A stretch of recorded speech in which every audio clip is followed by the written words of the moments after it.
Fournier, you're a Michigan guy. Give us your thoughts on Joe Biden dominating, winning in every state, winning in the college towns, winning in the suburbs, winning in black neighborhoods, winning all across your state. Yeah, he's the presumptive nominee.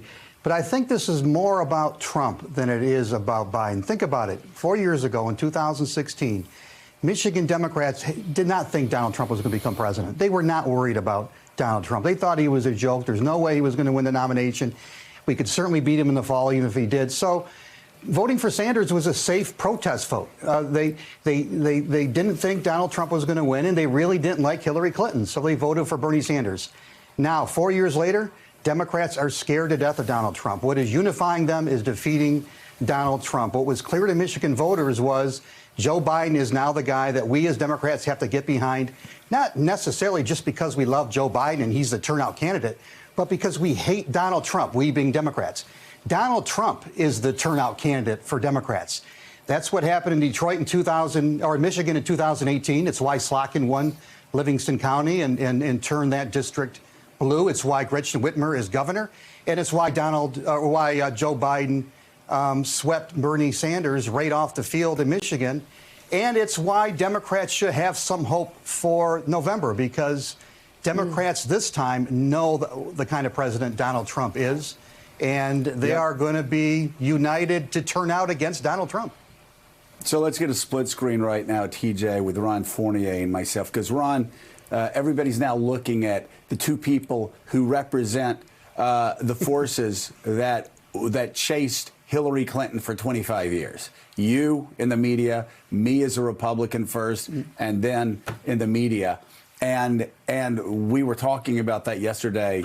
You really, if you haven't seen the Hillary Hulu documentary, it is extraordinary. And since you were there for a good chunk of that story, you'll love it. But the argument was made last night, and I believed it. I'm not so sure you do, but the argument was made last night by a lot of people that the results from last night showed just how much the vilification of Hillary Clinton by the press and Republicans over 25 years worked in 2016.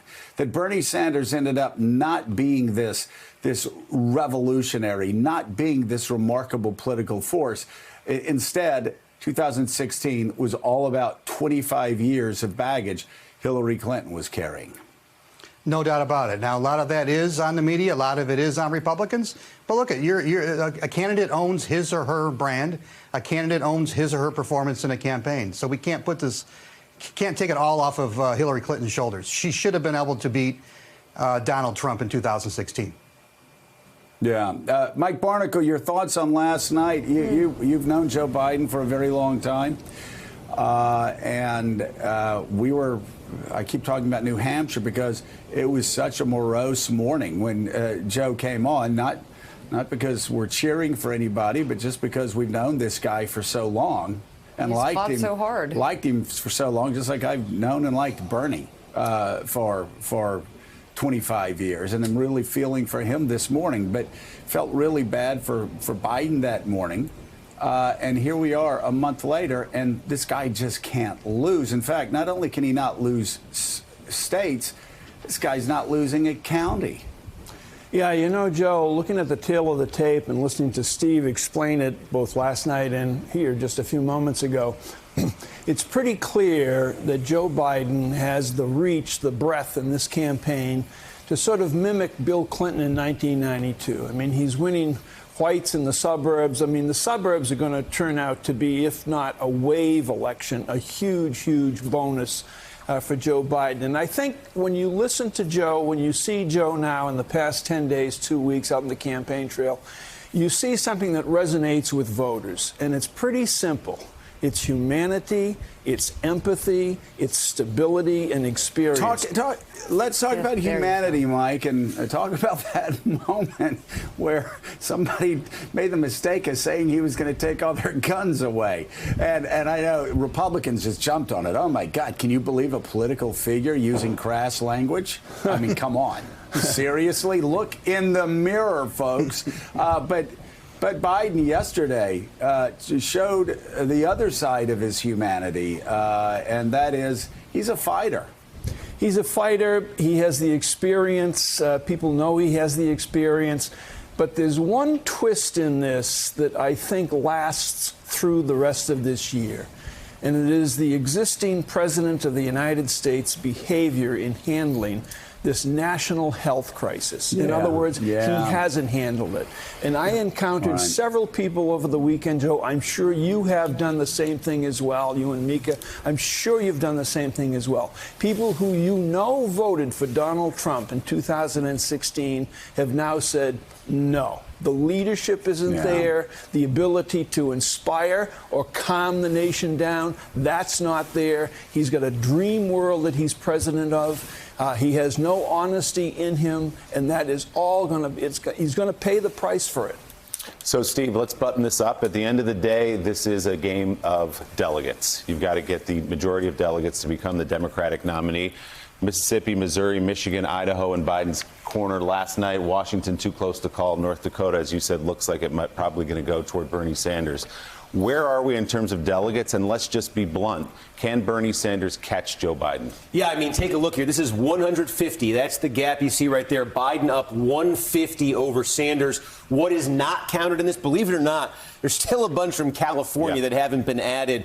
We haven't even formally declared California for Sanders, though he's 7 points ahead. But when you add those in, it's probably not going to change that margin much. It's still probably going to be about 150. There's still a scattering left in Michigan, in Missouri. There is still a question of that 15% threshold in Sanders in Mississippi. So Biden may squeeze a few more out of these states. You go to North Dakota and Idaho. The key is no matter who ends up winning North Dakota, you're looking at relatively close races in states that don't have a ton of delegates, won't significantly affect the delegate picture. And Washington, it's basically dead even in Washington now. They're going to start counting the same day vote. You'd probably think that'll favor Biden. We'll find out, but you'd probably think that would favor Biden. But again, even if Biden gets up and wins it by 5, 6, 7 points, you don't get a huge delegate advantage out of that, just given the proportional rule. So if it's 150 now, I think the upside for this, the best case for Biden is he might come out of last night up 170 when everything is counted. It might be less than that, actually, because Sanders can still get some. But that's about the range you're looking at, about 140